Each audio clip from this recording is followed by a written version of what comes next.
नमस्कार दोस्तों, competitive exam के प्रिपेयर के इस तीसरे सीरीज में आपका बहुत बहुत स्वागत है। दोस्तों चलिए शुरुआत करते हैं। यूपी में निर्मित इलेक्ट्रिक व्हीकल पर 5 वर्षों तक कोई रोड टैक्स नहीं देना होगा। योगी सरकार ने उत्तर प्रदेश में नई इलेक्ट्रिक व्हीकल संचालन को लेकर बहुत ही गंभीर है। इसके लिए सरकार ने इसके निर्माण के लिए एंटरप्रेन्योर्स को आकर्षित करने के साथ ही इसका उपयोग करने वालों के लिए बड़े इंसेंटिव का ऑफर तैयार कर लिया है। प्रदेश में इलेक्ट्रिक वाहन चलाने वालों को 5 वर्ष तक रोड टैक्स नहीं देना पड़ेगा। इनके सामने भी एक शर्त यह रखी गई है कि इनको उत्तर प्रदेश में निर्मित इलेक्ट्रिक वाहन ही खरीदने पड़ेंगे। लोगों को इलेक्ट्रिक वाहनों की खरीद पर फैक्ट्री मूल्य पर 15% सब्सिडी भी मिलेगी। इसके साथ ही पहले 2000 चार्जिंग स्टेशन के लिए 10 लाख तक कैपिटल सब्सिडी भी दी जाएगी। उत्तर प्रदेश में निवेश बढ़ाने के लिए इलेक्ट्रिक व्हीकल मैन्युफैक्चरर कंपनियों तथा बैटरी और उससे रिलेटेड टूल्स के मैन्युफैक्चरर के साथ यूजर्स के लिए भी नई नीति में 500 करोड़ की बजट की व्यवस्था भी की गई है। सिर्फ 50 मीटर के दायरे में प्रभावी है स्मोक टावर। दिल्ली में वायु प्रदूषण को लेकर सरकार कदम उठा रही है, लेकिन स्मॉग टावर का प्रभाव सिर्फ 50 मीटर के दायरे में ही दिख रहा है, जबकि 300 मीटर के दायरे में इसका प्रभाव सिर्फ 15 से 20% ही दिख रहा है। दिल्ली के पर्यावरण मंत्री गोपाल राय ने शुक्रवार को कनॉट प्लेस के बाबा खड़ग सिंह मार्ग पर लगाए गए स्मॉग टावर का निरीक्षण किया। पर्यावरण मंत्री ने विशेषज्ञ टीम से आग्रह किया है कि स्मोक टावर लगाने में 20 करोड़ की लागत आई है। अगर दिल्ली में इसे और भी जगह पर लगाना हो तो इसकी कीमत में कमी लाने पर काम किया जाना चाहिए। 6G तकनीक में दुनिया का नेतृत्व करेगा भारत। बता दें कि प्रधानमंत्री नरेंद्र मोदी ने नई दिल्ली के प्रगति मैदान में 5G सर्विस का शुरुआत किया। पहले फेज में दिल्ली, मुंबई और अहमदाबाद जैसे 13 प्रमुख शहरों में 5G कनेक्टिविटी की शुरुआत की गई है। वैष्णव जी ने 5G सेवाओं की शुरुआत के बाद कहा है कि आने वाले 6 महीने में 200 से अधिक शहरों में 5G सेवाएं उपलब्ध होंगी और अगले 2 वर्षों में देश के 80 से 90% हिस्से में इसे उपलब्ध कराने के लिए प्रयास किए जा रहे हैं। वहीं पर 6G पर अश्विनी वैष्णव ने कहा है, हमने पहले ही 6G डेवलपमेंट करने के लिए काफ़ी मात्रा में टाइम, रिसोर्सेस और मनी का निवेश किया है। पहले से ही हमारे पास 6G तकनीक के लिए 15 से अधिक पेटेंट हैं। हमारे पास नेतृत्व के लिए एक स्पष्ट रोड मैप तैयार है और यह सुनिश्चित करेंगे कि हम 6G तकनीक में लीडर बने और दुनिया का नेतृत्व करें।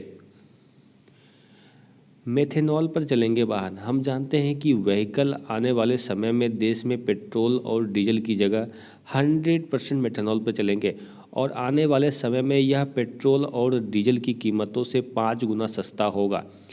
इस तकनीक को IIT दिल्ली ने विकसित कर लिया है और IIT कानपुर द्वारा 100% मेथेनॉल से 2 पहिया और 4 पहिया वाहन चलाकर इसका सफल ट्रायल भी किया जा चुका है। इस तकनीक को विकसित करने में एक प्राइवेट कंपनी थर्मैक्स भी IIT दिल्ली की टेक्नोलॉजी में साझेदारी रही है। आपको बता दें कि मौजूदा समय में प्रतिदिन 500 मीट्रिक टन कोयले की खपत से 1 मीट्रिक टन मेथेनॉल का उत्पादन किया जाता है और इस मेथेनॉल की कीमत अभी 15 से 18 रुपये प्रति लीटर है। मौजूदा समय में 100 से 125 सीसी की मोटरसाइकिल को मेथनॉल से चलाने के लिए उसके प्लग और कार्बोरेटर में थोड़ा बदलाव करना पड़ता है। इसका खर्च मात्र 100 रुपये आता है। इसमें कार्बोरेटर के छेद को थोड़ा बड़ा किया जाता है जिससे उसमें थोड़ा ज़्यादा ईंधन जाए। ग्लोबल हंगर इंडेक्स में भारत का स्थान सबसे नीचे आ गया है। आपको बता दें कि ग्लोबल हंगर इंडेक्स 2022 में भारत का स्थान और भी नीचे चला गया है। भारत 2021 में 101वें की जगह से फिसलकर 2022 में 107वें स्थान पर गिर गया है। वहीं अगर पड़ोसी देशों की बात करें तो पाकिस्तान, श्रीलंका, बांग्लादेश, नेपाल, म्यांमार की स्थिति हमसे कई बेहतर है और पड़ोसी देश में अफगानिस्तान ही हमारे से पीछे है। हालांकि भारत ने ग्लोबल हंगर इंडेक्स को खारिज किया है। भारत ने इस रिपोर्ट को लेकर कहा है कि यह देश की छवि खराब करने का प्रयास है। चंद्रयान-3 की लॉन्चिंग पर सस्पेंस। देश के महत्वाकांक्षी प्रोजेक्ट गगनयान और चंद्रयान-3 मिशन कब अंतरिक्ष के लिए उड़ान भरेंगे, ये सवाल सभी के मन में है। भारतीय अंतरिक्ष एजेंसी इसरो इस साल के अंत में पहले मेन्ड स्पेसक्राफ्ट को भेजने के लिए टेस्ट करेगी। वहीं हाल ही में इसरो प्रमुख ने इस इंटरव्यू में कहा था कि इस बार उन्हें चांद पर जाने की कोई जल्दी नहीं है। चंद्रयान-3 के बारे में उन्होंने कहा था कि वर्तमान में बहुत सारे परीक्षण चल रहे हैं। इसके अलावा गगनयान पर उन्होंने कहा था कि देश की पहली मेन्ड स्पेस फ्लाइट इस साल या अगले साल नहीं हो सकती, क्योंकि एजेंसी सभी सुरक्षा सिस्टम की मौजूदगी सुनिश्चित करनी चाहती है। यह एक बहुत ही महत्वपूर्ण मिशन है। इसरो प्रमुख ने कहा था कि जब इंसानों को अंतरिक्ष में भेजा जाएगा तो सुरक्षा पर बहुत ही ज़्यादा ध्यान देना होगा। शी जिनपिंग को तीसरा कार्यकाल मिल गया। साल 2018 में पार्टी विधान के बदलावों के बाद 2 कार्यकाल की बाध्यता खत्म कर दी गई और जिसके सहारे शी जिनपिंग तीसरी बार भी कुर्सी पर बने रहेंगे। 22 से 23 अक्टूबर को शी जिनपिंग के तीसरे कार्य का आधिकारिक ऐलान होगा। तो वहीं प्रधानमंत्री केकियांग के साथ ही विदेश मंत्री वांग यी की इस बार छुट्टी हो जाएगी। शी जिनपिंग इस समय 3 अहम पदों को एक साथ संभाल रहे हैं। वो चीन के राष्ट्रपति, जनरल सेक्रेटरी और साथ ही सेंट्रल मिलिट्री कमीशन के चेयरमैन भी हैं। देश में दौड़ी देश की पहली एल्युमिनियम रैक वाली ट्रेन। देश में पहली बार मालगाड़ी के डब्बे एल्युमिनियम के बनाए गए हैं, जिसे रविवार को रेल मंत्री अश्विनी वैष्णव जी ने भुवनेश्वर रेलवे स्टेशन से हरी झंडी दिखाकर रवाना किया। रेलवे ने आरडीएसओ, बीईएससीओ और हिंडाल्को की मदद से ये रैक तैयार करवाए हैं।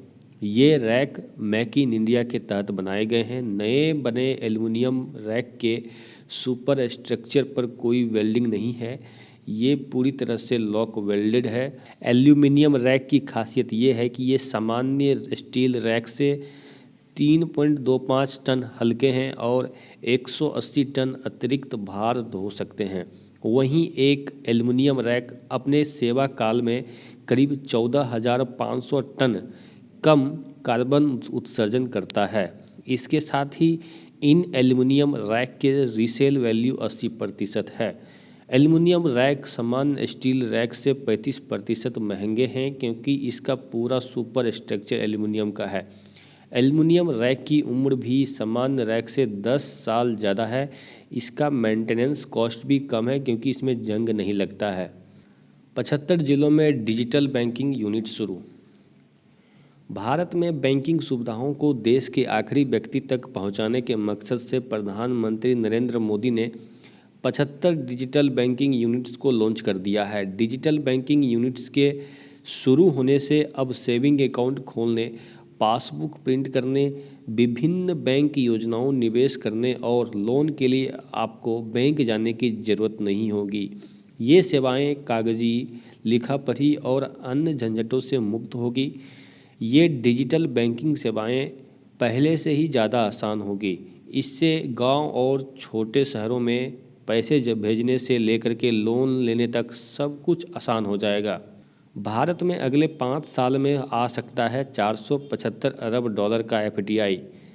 ईवाई और सीआईआई की संयुक्त रूप से तैयार रिपोर्ट कहती है कि भारत डेवलपमेंट और इकोनॉमिक ग्रोथ पर ध्यान देकर अगले 5 सालों में $475 अरब अमेरिकी का एफडीआई पाने का अवसर तैयार कर सकता है। 71% बहुराष्ट्रीय कंपनियों ने अपनी वैश्विक विस्तार के लिए भारत को एक आकर्षक इन्वेस्टमेंट डेस्टिनेशन माना है। भारत में पिछले डिकेड्स में एफडीआई में लगातार बढ़ोतरी देखी गई है। पिछले वर्ष 2021 से 22 में $84.8 अरब की रिकॉर्ड एफडीआई दर्ज की गई। 35,000 करोड़ की पीएलआई स्कीम को मंजूरी दे सकती है सरकार। भारत में मैन्युफैक्चरिंग को बढ़ाने के लिए केंद्र सरकार द्वारा लाई गई ये स्कीम प्रोडक्शन लिंक्ड इंसेंटिव में कई और सेक्टरों को शामिल किया जा सकता है। पीएलआई के जरिए सरकार की कोशिश देश में औद्योगिक उत्पादन को बढ़ाना और आयात बिल में कम करना है। सरकार पीएलआई स्कीम को लेदर, साइकिल, कुछ टेलीकॉम प्रोडक्ट्स, खिलौने, कुछ केमिकल और शिपिंग कंटेनर के लिए लागू करने पर विचार कर रही है। इसके साथ साथ रोजगार के अवसर पैदा करना है। इसके पीछे सरकार का उद्देश्य घरेलू उत्पादन को बढ़ावा देने के साथ साथ रोजगार के अवसर पैदा करना है। भारत सरकार ने घरेलू उत्पादन को बढ़ाने और आयात बिल को कम करने के लिए मार्च 2020 में इस योजना की शुरुआत की थी। इसमें सरकार कंपनियों को भारत में बने प्रोडक्ट की बिक्री के आधार पर इंसेंटिव देती है।